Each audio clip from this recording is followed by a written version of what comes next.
आदेश आदेश आदेश, सत नमो आदेश, गुरुजी को आदेश, महाकाली को आदेश। जगदम्बा साधना। क्या है जगदम्बा साधना? जगदम्बा का नाम समस्त पृथ्वी लोक पर और ब्रह्मांड में भी व्याप्त है। महाजगदम्बा को आदि शक्ति भी कहा गया है। समस्त ब्रह्मांड की अधीश्वरी और समस्त देवताओं की जननी है। जगदम्बा वो साधना है जो सभी साधनाओं का ओज तेज पुंज है। सबसे सर्वश्रेष्ठ और सबसे तेज युक्त अगर कहा जाए तो जगदम्बा साधना से बड़ी सर्वश्रेष्ठ कोई साधना नहीं है। आज हम आपको नवदुर्गा शक्ति पीठ यूट्यूब चैनल के माध्यम से आपको जगदम्बा की साधना दे रहे हैं, जो नवरात्रि में प्रत्येक व्यक्ति और प्रत्येक साधक के लिए उपयोगी और लाभकारी है। प्रत्येक साधक जब साधना के लिए प्रवृत्त होता है तो उसके मन में कोई अभिलाषा अवश्य होती है। साधक चाहता है कि जगदम्बा या साधना के द्वारा उसे जीवन में बाधाओं से मुक्ति मिले और उसके कार्य सफल हो। तांत्रिक निर्भयानंद जी ने ऐसी ही 18 तांत्रिक वस्तुओं और मंत्रों का चयन किया है जो सरल है और नवरात्रि के किसी भी दिन इन प्रयोगों को संपन्न किया जा सकता है। ऐसे लघु और बड़े उच्च कोटि के साधना प्रयोग आप नवरात्रि में जरूर संपन्न करें। और आगे जो 80वीं नवरात्रि आ रही है उस दिन आप सभी जगदम्बा साधना, भगवती दुर्गा साधना जरूर संपन्न करें।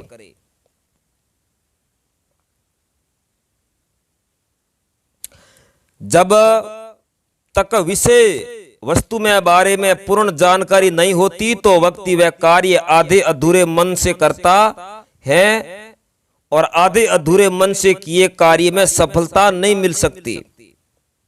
मंत्र के बारे में भी पूर्ण जानकारी होना आवश्यक है। मंत्र केवल शब्द या ध्वनि नहीं है। मंत्र जप में समय, स्थान, दिशा, माला का भी विशिष्ट स्थान है। मंत्र जप का शारीरिक और मानसिक प्रभाव तीव्र गति से होता है। इन सब प्रश्नों का समाधान हो तो आपके लिए हम आपको जरूर बताएंगे। हम थोड़ा सा आपको इनका व्याकरण समझा देते हैं कि जिस शब्द में बीजाक्षर है उसी को मंत्र कहते हैं और किसी मंत्र का बार बार उच्चारण करना ही मंत्र जप कहलाता है। लेकिन यह प्रश्न यह उठता है कि वास्तव में मंत्र जप क्या है, जब से क्या परिणाम मिलता है। व्यक्त अव्यक्त चेतना हमारे मन के दो भागों में बांटा जा सकता है। व्यक्त चेतना और अव्यक्त चेतना। हमारा जो जागृत मन है उसी को व्यक्त चेतना कहते हैं और अव्यक्त चेतना में हमारी अतृप्त या अतृप्त इच्छाएं, गुप्त भावनाएं इत्यादि विद्यमान हैं। व्यक्त चेतना की अपेक्षा और अव्यक्त चेतना अत्यंत शक्तिशाली है। हमारे संस्कार, वासनाएं ये सब अव्यक्त चेतना में ही स्थित होते हैं।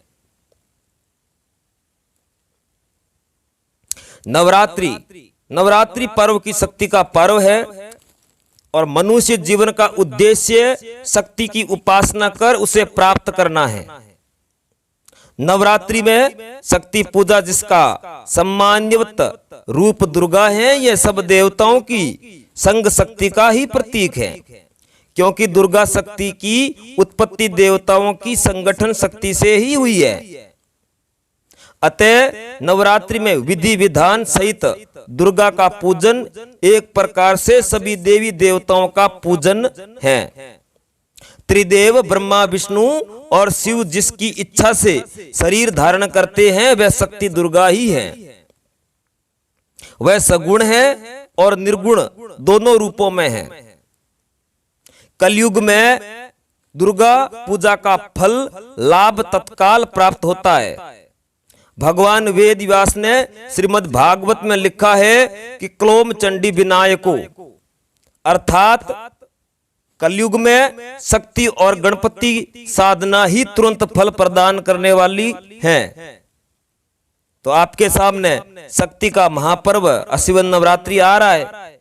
आप जरूर साधना करें। अगर आप शिष्य हैं या साधक हैं या शक्ति के उपासक हैं तो आप जरूर करें। इसलिए नवरात्रि का यह विशेष पर्व आपके भीतर से अज्ञानता, दोष, कमियां निकाल बाहर कर अपने भीतर शक्ति भरने का पर्व है। यदि संसार विपत्ति सागर है तो उसमें से पूर्ण रूप से बाहर निकालने के लिए शक्तिमान होना ही पड़ेगा। अपने भीतर शक्ति सामर्थ्य भरनी पड़ेगी। यह शक्ति ही अपने अलग अलग रूपों में विद्यमान होकर साधक के हर कार्य करती है। एक जगह मां दुर्गा के 3 स्वरूपों का भी विवरण मिलता है। श्री देवी अर्थ शीर्ष में लिखा है कि हे देवी, आप चित्त स्वरूपिणी मां सरस्वती हैं, संपूर्ण द्रव्य धन धन्य रूपिणी महालक्ष्मी है तथा आनंद रूपिणी महाकाली है। पूर्णत्व पाने के लिए हम सब तुम्हारा ध्यान करते हैं। हे महाकाली, महासरस्वती, महालक्ष्मी स्वरूपिणी चंडी के आपको बारंबार नमस्कार है। हे मेरे अविद्या अज्ञान अवगुण रूपी रज्जू की दृढ़ ग्रंथि काट कर मुझे शक्ति प्रदान करो। तो ऐसी ही नवरात्रि विधान है। ऐसा नवरात्रि विधान जो साधक जिस भावना, अभिलाषा, कामना, इच्छा से संपन्न करता है, वे सभी कार्य अवश्य ही पूर्ण होते हैं। साधक त्रिविधि शोक ताप दुख से दूर होता है तथा चतुर्वर्ग धर्म अर्थ काम और मोक्ष की प्राप्ति होती है। जगदम्बा साधना से कई सारे कार्यों को सिद्ध किया जा सकता है। तांत्रिक सिद्धियों को हस्तगत करना, पलक झपकते शत्रुओं को प्रताड़ित करना, नेत्रों के माध्यम से सम्मोहन करना। जगदम्बा साधना अपने आप में ही एक परिपक्व और पूर्ण साधना है। यही तो उनकी विशेषता है। इसलिए तो साधना को जीवन का एक अद्भुत प्रयोग कहा गया है। मैंने अपने जीवन में स्वयं अनुभव किया है कि जो कार्य अन्य प्रकार से या अन्य देवताओं की साधना से संपन्न नहीं होता, वे भगवती जगदम्बा की कृपा द्वारा शीघ्र, सहज और सामान्य तरीके से भी संपन्न हो जाता है। शरीर को किसी भी प्रकार से विचरण कर लेना, शत्रुओं के बीच में बने रहना, शरीर के चक्रों को जागृत कर देना, कुंडलनी के रहस्यों को प्राप्त कर लेना, ब्रह्मांड भेदन कर ब्रह्मांड के रहस्यों को ज्ञात कर लेना, ब्रह्मांड भेदन कर ब्रह्मांड के रहस्यों को ज्ञात कर लेना भी इस साधना के द्वारा संभव है। भौतिक जीवन की कामनाओं की पूर्ति भी इस साधना के द्वारा सहज संभव है। तांत्रिक सिद्धियों को हस्तगत कर देना, तंत्र प्रयोगों को निष्क्रिय कर देना, पलक झपकते शत्रुओं को पछाड़ देना, दृष्टि मात्र से सम्मोहन या वशीकरण कर देना,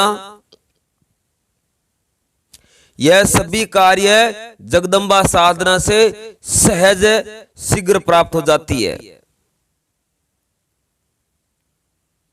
जो 6 कर्म होते हैं वही कर्म मारण, मोहन, उच्चाटन, स्तंभन, वशीकरण, आकर्षण, यह सारे 6 कर्म जगदम्बा साधना से ही सिद्धि प्राप्त होती है।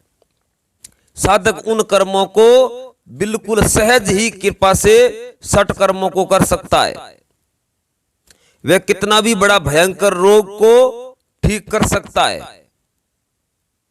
स्पर्श करने मात्र से सामने वाले की कुंडलनी को भेदन कर सकता है।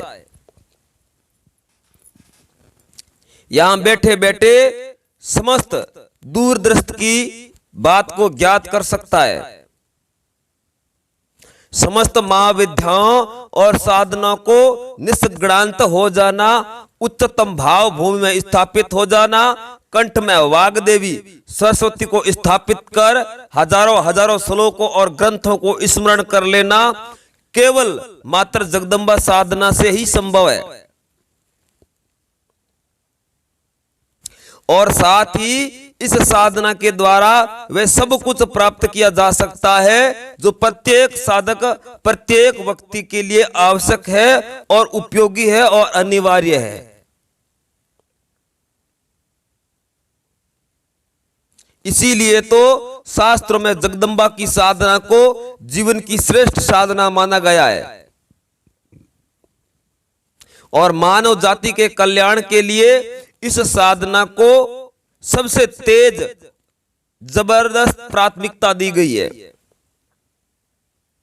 वेदों से लेकर श्रीमद् भागवत और शुक्राचार्य बृहस्पति ऋषियों से लेकर शंकराचार्य तक प्रत्येक ने जगदम्बा की साधना को महत्व दिया, अनुभव किया, विचार किया कि इस साधना के द्वारा हम अपनी समस्याओं का समाधान कर सकते हैं।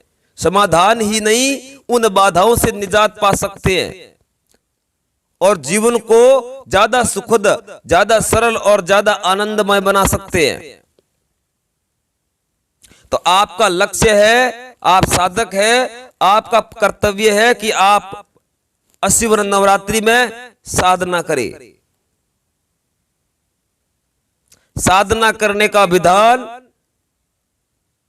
आप विधिवत संपन्न करें।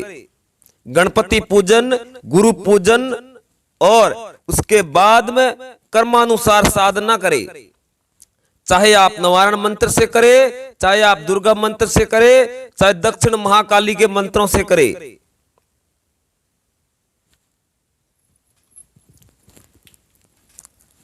जगदम्बा साधना में हर साधना, जगदम्बा साधना में हर चीज प्राण युक्त होनी चाहिए, प्राण प्रतिष्ठित होनी चाहिए। यंत्र हो तो प्राण प्रतिष्ठित हो, माला हो तो प्राण प्रतिष्ठित हो। कलयुग में दुर्गा और गणेश को ही प्रत्यक्ष और प्रधान देवता माना गया है। क्लोम चंडी विनायकोम, इनके अनुसार इनका अर्थ है कि कलयुग में मात्र ये 2 ही देवता ही है जो प्रत्यक्ष और प्रधान और महत्वपूर्ण है। आज समस्त पृथ्वी तल पर दुर्गा की विविध रूपों में उपासना आदि प्रचलित है। जो भी साधक या गृहस्थ श्रद्धा भक्ति से दुर्गा का पाठ, हवन, पूजा, स्मरण आदि करते हैं, उनके समस्त मनोरथ पूर्ण होते हैं। शास्त्रोक्त दुर्गा का पूजन करे चाहे तांत्रोक्त करे। हम आपको उस विधि को संपन्न करवा रहे हैं, बता रहे हैं, आप जरूर ग्रहण करें।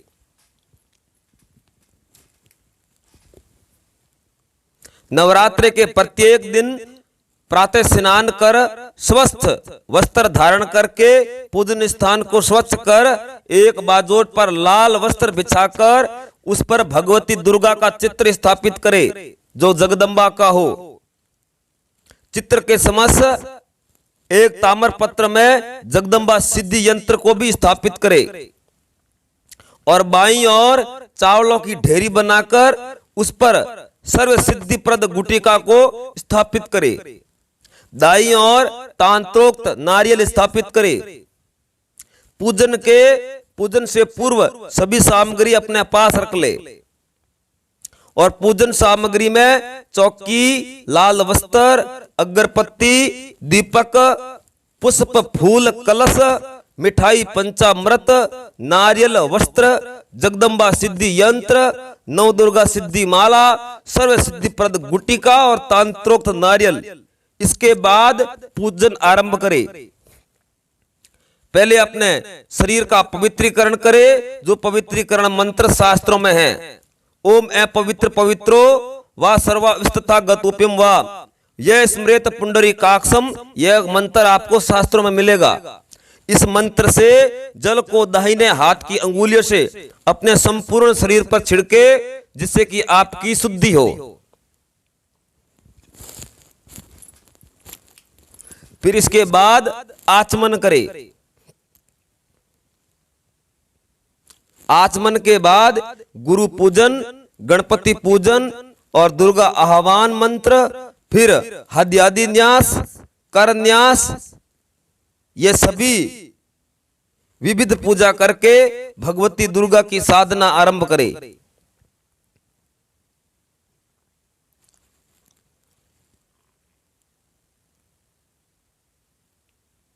असीवन नवरात्रि से जीवन से संबंधित सभी साधनाएं संपन्न कर परिवर्तित कर क्रिया प्रारंभ कीजिए। साधना करने का अर्थ है अपने मनोकुल ढंग से परिवर्तन की चेष्टा करना। शक्ति की केवल उपासना ही नहीं की जाती, उसे साधना के माध्यम से जीवन में उतार लिया जाता है और प्राप्त कर लिया जाता है। वह सब कुछ जो जीवन में आवश्यक हो, अनिवार्य हो, देह शक्ति, ज्ञान शक्ति और क्रिया शक्ति, तीनों का सही संयोग तो जीवन को उच्चता तक ले जाता है।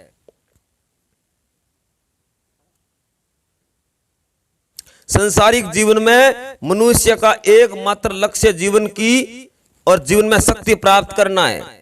एक बालक जन्म लेते ही प्राण शक्ति प्राप्त करता है और यही जीवन की शक्ति उसकी कर्म इंद्रियां और ज्ञान इंद्रियों का विकास करती है। जीवन के प्रारंभिक चरण में शारीरिक अभिव्यक्तियों को प्राप्त करता है और उसके बाद ही साथ अपनी ज्ञान इंद्रियों द्वारा संसारिक ज्ञान प्राप्त करता है। जब इन शक्तियों का विकास होता है तो मनुष्य अपने आप में गर्व अनुभव करता है और उससे सामान्य पशु शक्ति के अलावा ज्ञान शक्ति की भी इच्छा जागृत हो जाती है। शारीरिक शक्ति और ज्ञान शक्ति मिलकर मनुष्य के व्यक्तिगत का निर्माण करती है। इस देह शक्ति, ज्ञान शक्ति के साथ एक और पक्ष उनके जीवन में जुड़ता है, जिसे क्रिया शक्ति कहते हैं।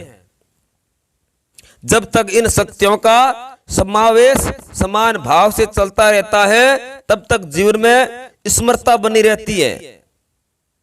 देह शक्ति के माध्यम से यह शारीरिक क्रिया करता है, ज्ञान शक्ति के माध्यम से संसार की विवेचना करता है और क्रिया शक्ति के माध्यम से अपनी देह और अपने ज्ञान को क्रियात्मक रूप प्रदान करता है। मनुष्य जीवन अनंत इच्छाओं से भरा है और यह हर जीवन में उच्चतम शिखर द्वारा पर पहुंचना चाहता है। इसके लिए यह तीनों शक्तियां विद्यमान है और होती है, परंतु तीनों का बैलेंस सही रूप से नहीं रहता तो उसके कार्य अधूरे होने लगते हैं। इन तीनों में से किसी भी एक पक्ष की उपेक्षा नहीं की जा सकती। शरीर रूपी ग्रह का हर समय स्वस्थ रहना आवश्यक है। इसलिए कहा गया है, पहला सुख निरोगी काया, अर्थात रोग रहित शरीर ही आधार है। जीवन में सुख प्राप्ति का सामान्य व्यक्ति द्वारा अपने जीवन के प्रत्येक कार्य अपनी देह को अधिक से अधिक सुख पहुंचाने के उद्देश्य से ही किया जाता है। इसीलिए देह की सुविधा के लिए वह अच्छे भोजन के लिए प्रयत्नशील रहता है। श्रेष्ठ घर श्रेष्ठ वस्त्र के साथ देह सुख के लिए वह काम भोग में संतुष्टि का अनुभव करता है। देह को श्रेष्ठ रख पाने के लिए विभिन्न प्रकार के द्रव्य प्रयोग में लाता है और ग्रस्त व्यक्ति के लिए तो देह का सुख प्रथम आवश्यकता है। इसलिए यह जगदम्बा साधना सबसे श्रेष्ठ साधना है।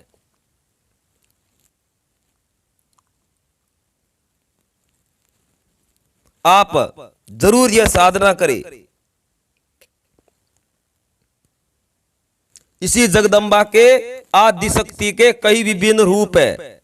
कालांतर में शास्त्रों ने कारों ने आद्या शक्ति के विभिन्न रूपों की व्याख्या की है और प्रत्येक शक्ति को अलग अलग नाम दिया है।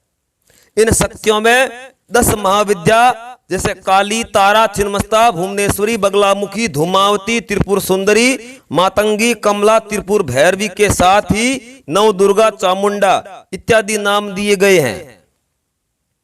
ये केवल शास्त्रकारों की व्याख्या अवश्य थी, साथ ही वह सरस्वती, अन्नपूर्णा, श्यामा, कामाख्या, मधुमती, विंध्यवासिनी इत्यादि के संबंध में बहुत कुछ वर्णन किया है। इसलिए आपको कमी नहीं है कि सनातन धर्म में देवताओं की कमी है।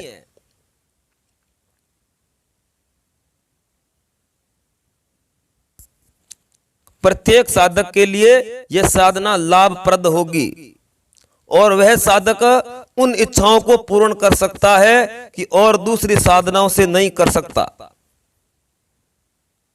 तो अगर किसी को साधना करनी है तो वह जरूर करे। आपका लक्ष्य है कि उन नवारण मंत्र को 11 दिनों में 1.25 लाख जप करने पर सफलता मिलती है। 1.25 लाख का तात्पर्य है कि 1250 माला जप में 1.25 लाख मंत्र जप होता है प्रतिदिन।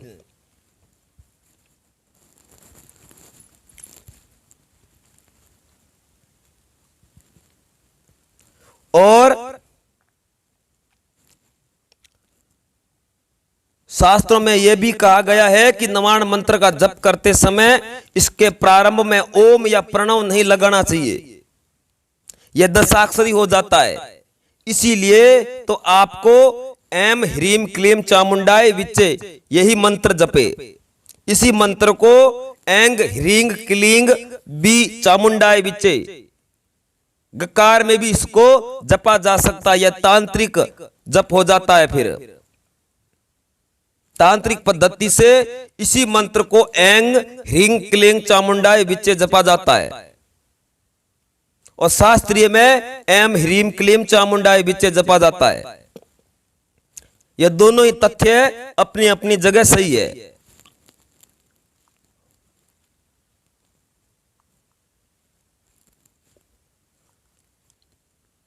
तो अगर किसी को नवारण मंत्र की साधना करनी है तो उस मंत्र का पहले कीलक होता है, उसका उत्कीलन करे और उनके बाद इसकी साधना करे।